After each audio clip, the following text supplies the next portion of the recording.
Has there ever been a better illustration for how the British mentality works? We are a nothing or lots culture. Months and months of being locked down, do nothing, don't speak to anyone, don't look at anyone, don't move, don't go to the cinema, hold, July the 4th. Let's go with the mental. Let's go with the mental. La la la la. Throw a sambuca on my chest and light it, Gary.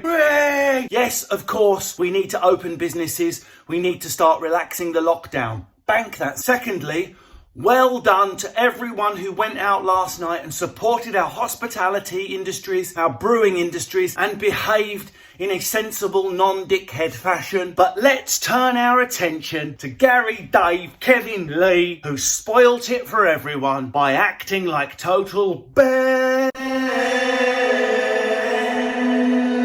People mingling together, squirting their COVID spunk all over each other. Sorry, mate. Mate. Right. Mate, you got the virus. Mate. The most shocking thing is people's attitudes. Mate, I'm 12% body fat. I go down to the gym 3 times a week. I've been working out in my lounge, in my garden. Ain't no virus going to hurt me, yeah? If the coronavirus was to come in the pub now, yeah, it's a green little fucker, innit? Green was to come into the pub now, like, do you know what I mean? I am tasty. I ain't proud of it. I don't like being violent, but I am tasty. And if it were to come in the pub, like, you seen the spike on it? You could nut it. I'd probably glass it. Now that I'm allowed to hold a crisply cold glass of Stella again, what I would do is down, smash, glass the virus, protect my mates. That's our policy. Smash, glass the virus, protect your mates. I would actually headbutt the coronavirus out of the pub. Do you know what I think they should do to teach that COVID-19 little mug a lesson? Put it in a shot glass, light it, and down it. The flame and alcohol would kill it. That's a fact. I know that's a fact because the president of Belarus said it, and I would down it, I'd drink it, and I would shit it out.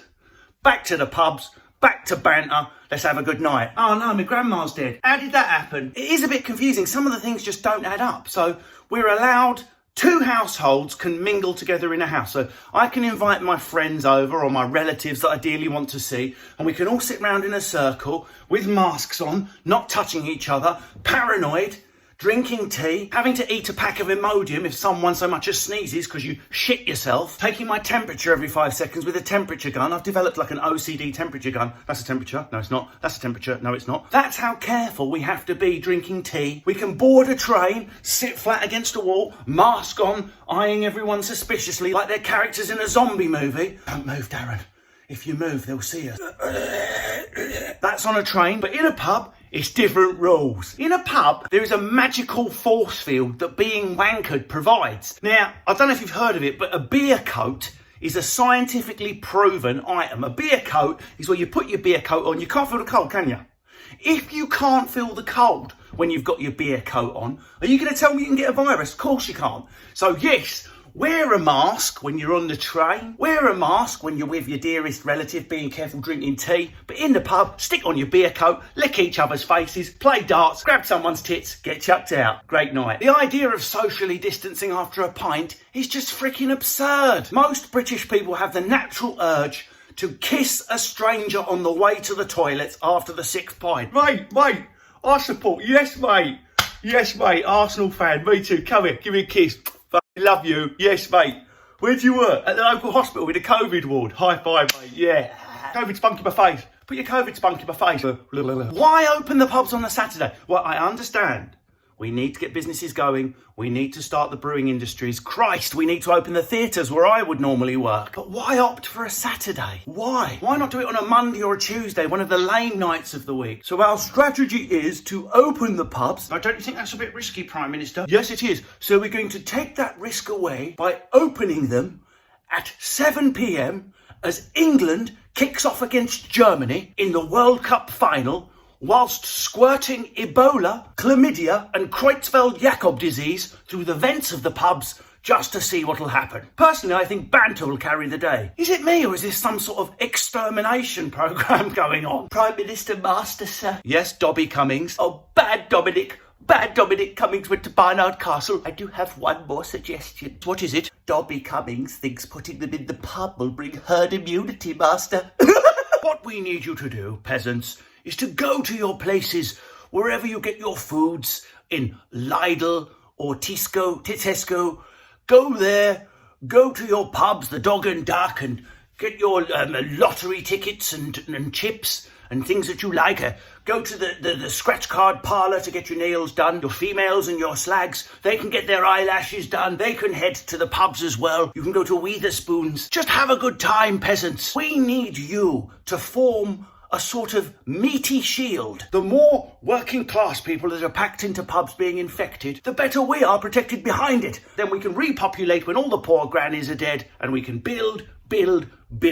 Hashtag meat shield. This is the image that should be on the new £50 note when it comes out. This is the collected stamp set I want to see. A girl in a doorway, unconscious, legs open, pissed herself, sat in chips, a few lads filming it. Look at that, you can see her vag. Let's post it online and ruin her life. She lost her mates, where she got so drunk on Super Saturday, she wanked off a lad from Chelmsford. Didn't mean to, and her friends abandoned her. Leave Lauren, she's being a slag. The first day bars opened in Italy. It was a different sight. Oh no, I've accidentally had 2 Aperol Spritz. I might trip over. Whoa, oh I didn't. Close one. Good night. Buonasera. I want to do all these things. I want to go into a theatre where people sit next to each other and cough their laughter out in my face. So let's go out. Let's try and be a bit sensible. And don't use this sentence. It's worth it for a night out. It's worth it. What does that say about your psychology if you're using the sentence, it's worth it for a night out? Imagine your memorial service. Do you know what? Darren did have a lovely last night out. He said it was worth it. He had 9 pints that night. And even though a week later he had to make his own ventilator out of a broken down Henry the Hoover in the lounge, isn't it nice that he had 9 pints, 4 shots and knocked out a bouncer before he fell ill? I'm so proud. We'll remember you forever, Darren. But I'm saving my most important point for last. The staff. If we are going to go out and roll over each other and be British and get drunk and say F the lockdown, F COVID, I get it. It's the British psychology. Who am I to judge? No one really. I'm just a desperate bellend in his bedroom with a camera. But please think of the staff.